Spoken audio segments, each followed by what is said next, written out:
할렐루야. 사랑하는 대강의 가족 여러분, 오늘 하루도 하나님의 말씀과 동행하는 삶이 되길 소망합니다. 오늘 함께 나눌 하나님의 말씀은 마태복음 6장 19절에서 24절 말씀입니다. 너희를 위하여 보물을 땅에 쌓아두지 말라. 거기는 좀과 동록이 해하며 도둑이 구멍을 뚫고 도둑질하느니라. 오직 너희를 위하여 보물을 하늘에 쌓아두라.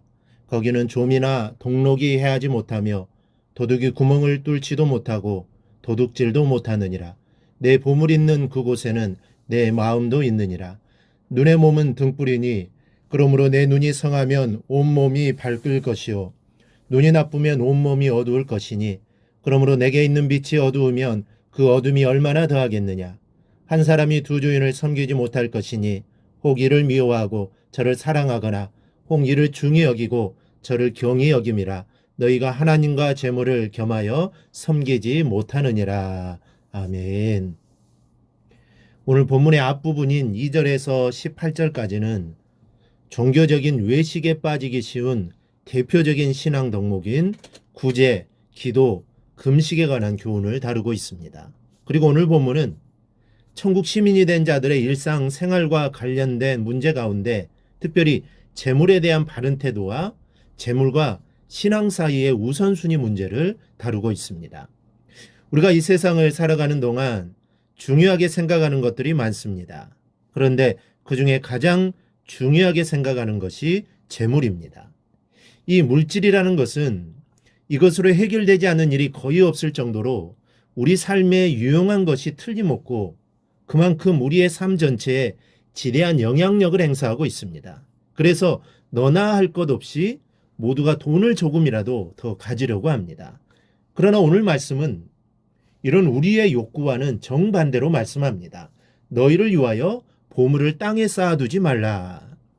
예수님은 그 이유를 땅에 쌓아둔 재물은 좀이나 녹이 쓸지 않으면 도둑이 훔쳐가기 때문이라고 하시면서 대신 좀도 없고 녹도 없고 도둑도 없는 하늘의 재물을 쌓아두라고 말씀하셨습니다. 이를 위하 예수님께서 눈에 대한 비유로 예를 들어 말씀하십니다. 눈은 몸의 등불이니 그러므로 내 눈이 성하면 온몸이 밝을 것이요 눈이 나쁘면 온몸이 어두울 것이니 그러므로 내게 있는 빛이 어두우면 그 어둠이 얼마나 더하겠느냐. 예수님께서는 이 이야기를 예로 드신 것은 가치관의 중요성을 말씀하신 것입니다.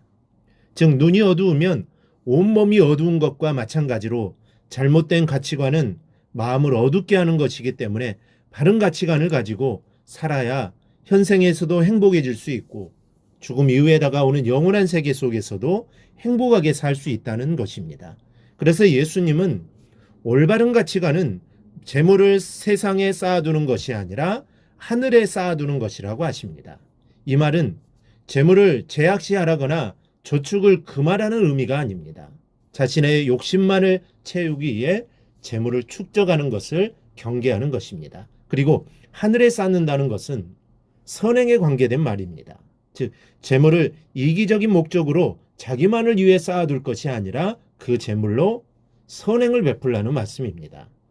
이렇게 하는 것이 하나님의 뜻에 맞는 것이기 때문에 자연 하늘나라에서 상급으로 받을 것을 쌓아두는 결과가 되므로 가진 재물로 아낌없이 선행하고 구제하는 등의 좋은 일을 하라는 말씀입니다. 그러므로 올바른 가치관이 무엇입니까? 나누고 베푸는 것입니다. 우리는 연약한 인간인지라 미래를 전혀 대비하지 않을 수는 없지만 그러나 그렇다고 지나치게 물질에 집착해서 마땅히 행해야 할 성도로서의 의무마저 저버린다면 결국 우리가 하늘나라에서 받을 상급은 아무것도 없다는 사실을 알아야 합니다. 그런데 이보다 더욱 두려운 것은 본문 21절과 24절에서 하신 예수님의 말씀입니다. 내 보물 있는 그곳에는 내 마음도 있느니라. 한 사람이 두 주인을 섬기지 못할 것이니 혹 이를 미워하고 저를 사랑하거나 혹 이를 중히 여기고 저를 경히 여김이라. 너희가 하나님과 재물을 겸하여 섬기지 못하느니라. 잘못된 가치관을 가지고 재물에 집착하다가는 하나님을 잊고 살기 쉽고 자칫 상급이 아니라 아예 구원에서 제외될 수도 있다는 말씀입니다. 여러분, 하나님은 우리의 마음에 거하시기를 기뻐하시는 분이십니다. 우리 마음이 항상 하나님을 생각하고 늘 말씀을 염두에 두면서 생활하기를 바라시는 분이 바로 하나님이십니다. 그런데 그렇게 하나님이 거하시는 처소로 삼기를 원하시고 갈망하시는 우리의 마음이 하나님이 아닌 무력으로 가득 차 있다면 어떻게 되겠습니까? 우리의 마음이 이 지경이 되어서도 내가 신앙인이라고 예수님을 믿고 하나님을 섬기는 사람이라고 할 수 있겠습니까? 우리 사랑하는 성도 여러분, 오늘 말씀은 성도들의 물질적인 것을 욕심내서는 안 된다는 말씀이 아닙니다. 이 말씀이 그렇게 오해되어서는 안 됩니다. 생각해 보십시오. 이 물질을 누가 만드셨습니까? 하나님이십니다. 하나님이 물질로 된 세상을 창조하셨습니다. 그러므로 물질 없이 살 수 없는 게 세상이요 우리의 현실입니다. 따라서 성도들도 물질을 소유해야 합니다. 잘 살기를 노력해야 하고 잘 살아야 합니다. 그러나 오늘 하나님께서 말씀하시고자 하시는 것은 이런 자세를 가지고 성실하게 살아가되 이것이 하나님을 망각하고 하나님을 떠나는 동기가 되어서는 안 된다는 말씀입니다. 또한 보다 적극적으로 주어진 물질을 하나님의 뜻을 따라 순종함으로 세상에서도 행복하고 하늘나라에서도 행복한 삶을 살라는 하나님의 복된 가르침입니다. 여러분, 오늘 예수님의 말씀 그대로 우리의 보물이 있는 그곳에 우리의 마음도 있습니다. 물질을 생각만 해도 하나님으로부터 우리 마음이 멀어진다는 말씀이 아닙니다. 물질을 바라보는 물질에 대한 우리의 마음의 눈, 즉 마음가짐이 중요하다는 말씀입니다. 많은 사람이 물질 때문에 실족하는 게 오늘날입니다.